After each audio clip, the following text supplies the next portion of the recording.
Good morning.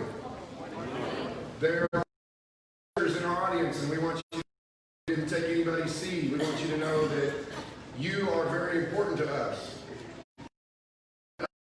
To meet you, and I met several. So those of us who are from here, you might want to remember that. There's several visitors, and to reach out and get to know them. I also want to say to those who are have emerged out of quarantine and you're feeling better and you're here, it's good to see you too. And we're so thankful, and we need to keep praying for the health of our world. You get a test this morning. It is time for school. Don't cheat off the person next to you. Get your desk ready. I hope you studied because you get a test. And these are hard. These are really hard. And I'm going to give you an A, B, C, or whatever, and some multiple choice. So you're going to have to choose your answers wisely. Here we go. You prepare a special meal for a friend and she barely touches her food. You A, I wasn't a good cook anyway. B, see if I ever make her anything ever again. We're talking about optimism this morning, and this lesson is for me, it's about viewing things and how we see things. It's really for me first because too often I see things half empty rather than half full. Maybe you're like that. Too often I have to remind myself, wait a second, Logan, you're a Christian. Get your head up. Logan, you have faith. Get your head up.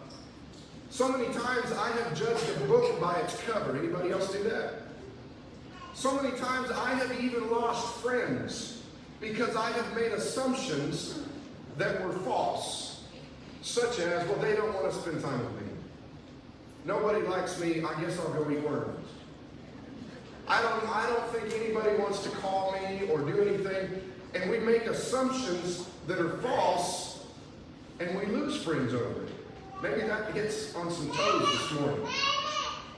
So, let me tell you what our human nature is kind of plagued with before we get into the text. We hope for heaven, and we long for heaven, but we are negative 70% of the time.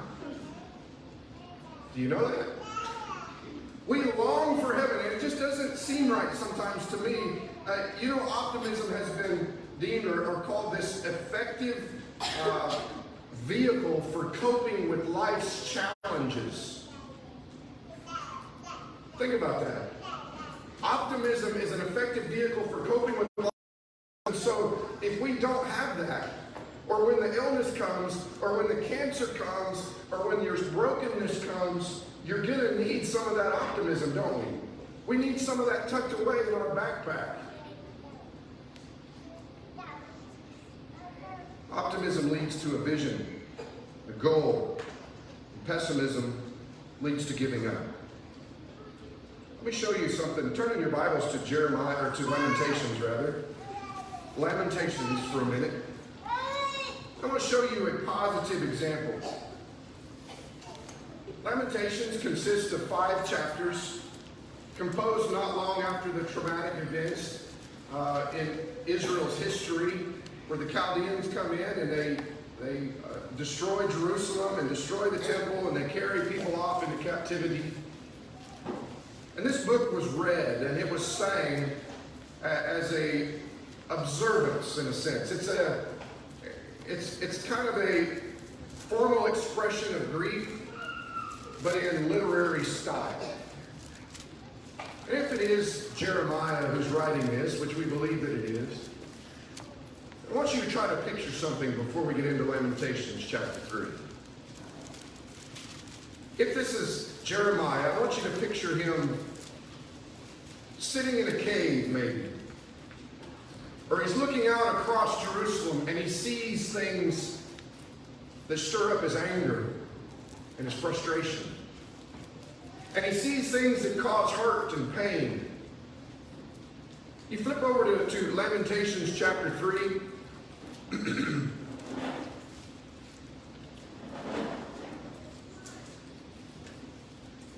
Notice some of the things that he says. For 20 verses, he is He's bearing down on his pain. And listen to some of this. He has made in verse 16, he's made my teeth grind on gravel. My soul is bereft of peace. Verse 19, remember my afflictions and my wanderings. Verse 20, my soul continually remembers it and is bowed down within me. He goes through 20 verses essentially talking about the horrible part of what he's seeing. But then he gets to verse 21 and look what he says. But I call this to mind, and therefore I have hope. Think about that. In verse 21, or back in 21, he says, my young women and my young men have fallen by the sword, but I call this to hope. And he's reminding them to turn to God. He's trying to, but they're mocking him. And so he essentially sings this. Sing with me for a minute. The steadfast love of the Lord never ceases. His mercies never come to an end. They are new every morning. Great is thy faithfulness. The Lord is my portion, says my soul. Therefore I will hope in him. You know, he said the Lord, after this, he said the Lord is good to those who wait for him. Think of the transition in his attitude here. He was so down and so broken, and then all of a sudden, but I remember this. I call this to mind. There was a study from undergraduates at a Christian university, and they assessed optimism. Those who claim to be religious and claim to have faith, and then they also did another study of those who claim to not have a faith or a religion at all. And of course, those who had faith and claimed that they lived with faith was like 3 times higher in their optimism than those who were without. But think about that. But I also want to say this.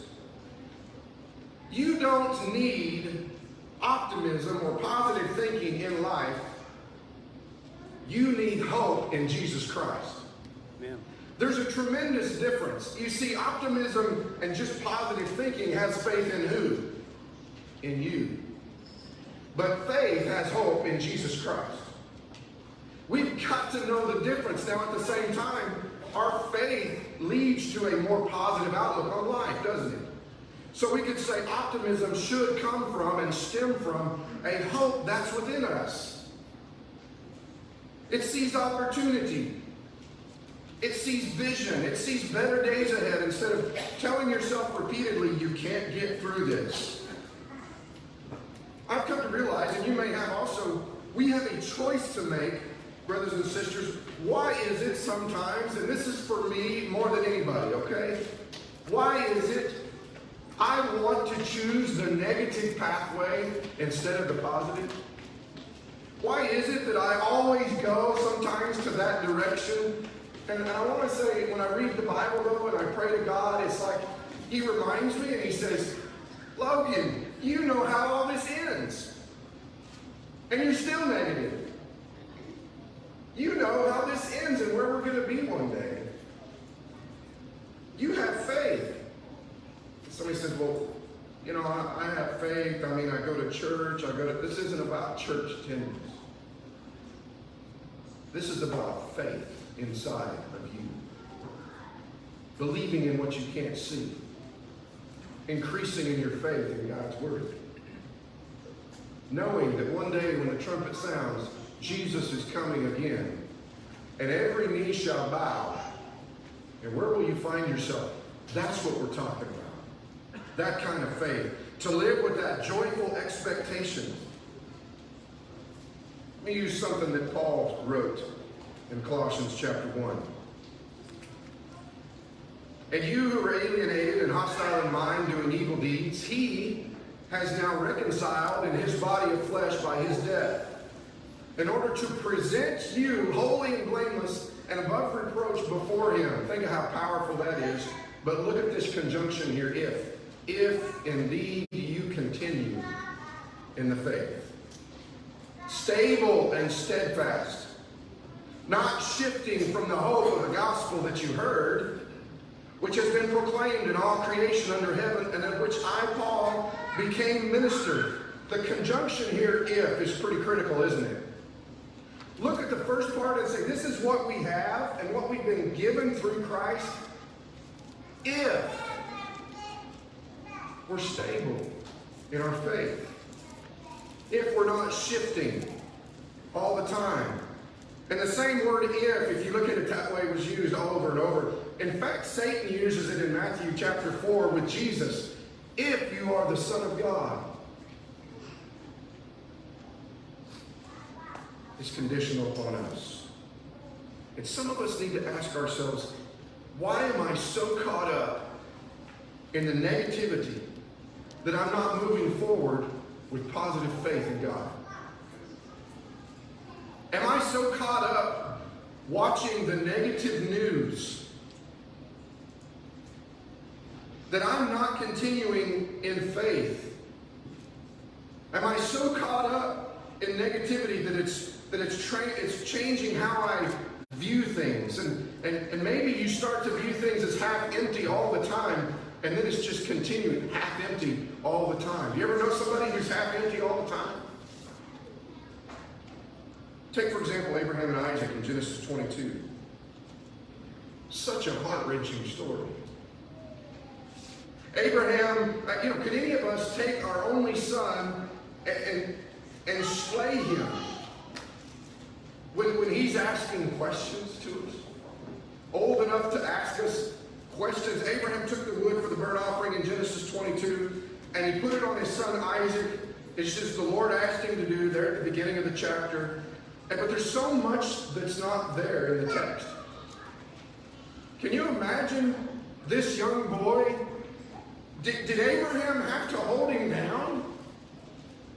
Did Abraham tie his hands as the boy is screaming out? Was Abraham crying as he's tying his only son down to burn him or to kill him as a lamb? And the boy says, "Where's the lamb, Dad?" There's so much that's not there. And Abraham, remember the test we took? Abraham has a test. He has a choice to answer. Remember Isaac's question, where's the lamb for the burnt offering? Abraham has an answer here. Number one, he could say, beats me, son, I don't know. He could say, well, let's be positive, son. Some good may come out of this. Or he could be faithful to God and say, God will provide.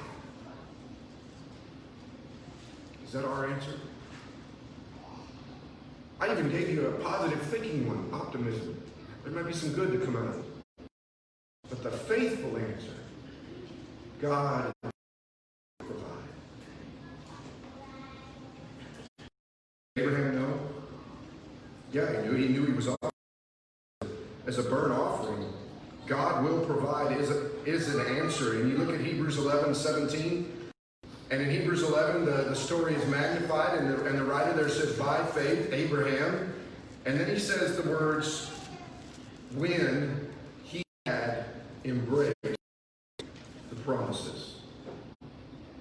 Is that us? Boy, that would preach a sermon, wouldn't it? I think about, here I am I living in a way to embrace God's promises and say, this is what you said, I know it's going to happen, I know Jesus is coming again, I know that it's good to be here on the Lord's Day and to worship Him and take the Lord's Supper every Lord's Day. Are we embracing His promises like that? How many times, and you probably are the same as me, where you might. I remember 4 years ago talking in the office, Logan, wouldn't it be great if the church at Northwest Church of Christ and 7th and Beach Church, we merged together one day? Wouldn't that be awesome? And maybe, boy, there'd be some things that we would have to figure out as members, who am I going to sit by? There's all these obstacles the church would have to get through. And the Lord might help us. Did he? Amen. And there's a building going out here. God will provide. And so many times I'm like, he might. But he did. But it means that we're going to have to do this. Sometimes I've built my mind halfway. Mind on a pathway to the worst imaginable over and over. We have put what other people feel about us in concrete and sealed it and assumed it and know it must be so. What if it's not true? We've got to stay optimistic. Talk yourself down. David talked himself down. Imagine feeling like Job in chapter 19. I'm a stench to my own mother. But you know what he said 8 verses later? He talked himself through it and he says, I know that my Redeemer lives. He talked himself through it. So did the writer here of Lamentations. I've started telling myself, Logan, God is working in ways that you can't see. He's doing things, Logan, that you don't know about. He's helping you in ways you don't even realize. And what if our valleys are the places where we really grow in faith? There's probably some of you sitting here this morning and you might be thinking, I am in the deepest valley I've ever been in my whole life. What if that's the place where we truly grow in faith? Do we see it like that? It's all perspective. Sometimes we're our worst enemy when it comes to negativity. I'll be honest, I've gotten out of bed negative. I've come home from work negative. I've been negative to the kids. You can ask my wife. I've been negative to her.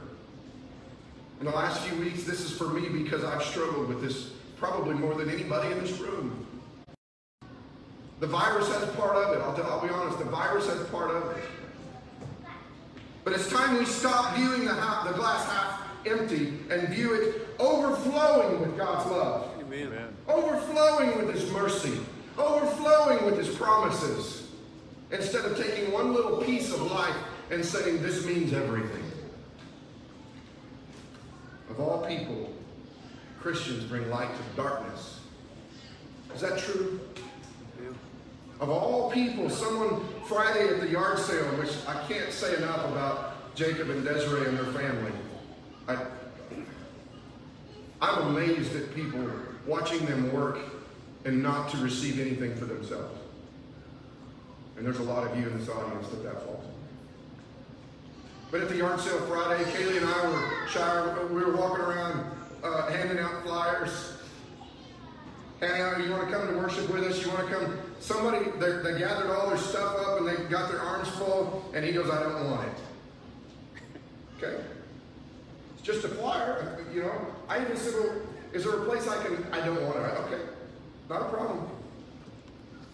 Dust off your feet and move on. He was actually, I think, looking for an opportunity to start an argument. Dust off your feet and move on. Paul did that. There are some people you're going to come across that don't like it, that can't stand it, or for some reason are really bothered by it. It's okay. Just a flyer. We'd love to have you anytime. Jesus came here to die for the sins of man. Offer a way out of this world. And the longer that I tell you, we can't change people's negative behavior. But we do have a choice on how long we linger around it. We've got a purpose here. You remember in James and John and Luke that they're in this Samaritan village with Jesus, and James and John said, Lord, do you want us to call down fire upon these people and consume them? That would have probably been me. I don't know. Lord, they're not listening to you. They're turning their face against you. Jesus, do you want us to go ahead and call down fire on them? And Jesus rebukes them. I don't know how he rebuked them. Doesn't say. But you know, I wonder if he said, that's not why we're here. We've got to learn from Christ how to handle negativity in the hard parts of life. Jesus said in Isaiah, the Spirit of the Lord is on me to preach the good news to the poor. He sent me to proclaim release to the captives. He has a purpose. Fourthly and lastly, set your mind on things which never cease. The steadfast love of the Lord never ceases. His mercies never come to an end. In fact, this is one of the worst pictures I can show you of something that never ceases. Does this cease?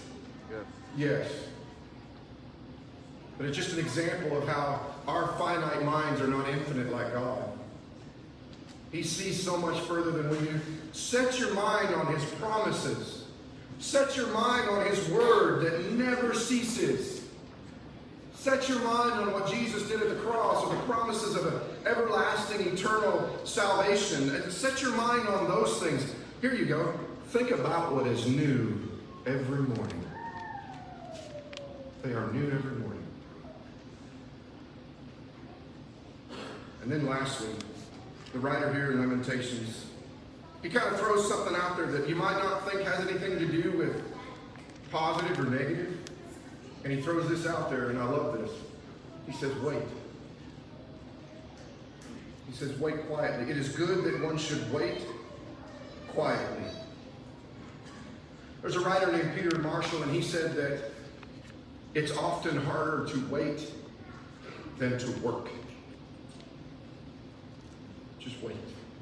Isn't that what Abraham did? Here is Isaac laid across the altar. Abraham is right here. Wait. And the Lord answered. Maybe the answer is just to wait in hopeful anticipation. Somebody says, how long do we wait? We just wait. We wait. Jesus.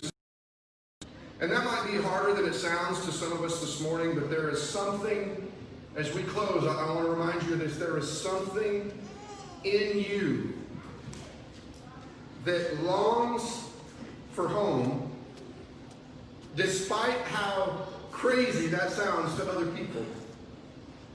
And you're going to be positive. You're going to look at something in a group of people that are negative, and you're going to throw something positive out there, and they're going to mock you and say, oh, look at you being Christian. Do it anyway. There's something inside you, and it's called faith, that looks and anticipates for Jesus coming, and we do it with joy. I want to read to you a quote out of a book called The Velveteen Rabbit.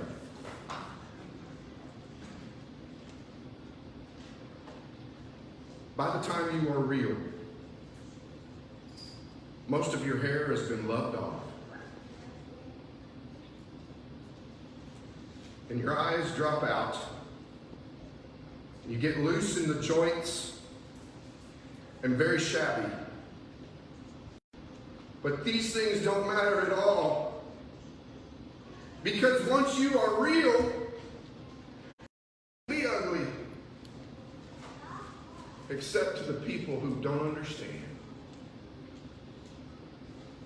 I'm reminded of 2 Corinthians 4, verse 8, that talks about we are afflicted in every way, but not crushed.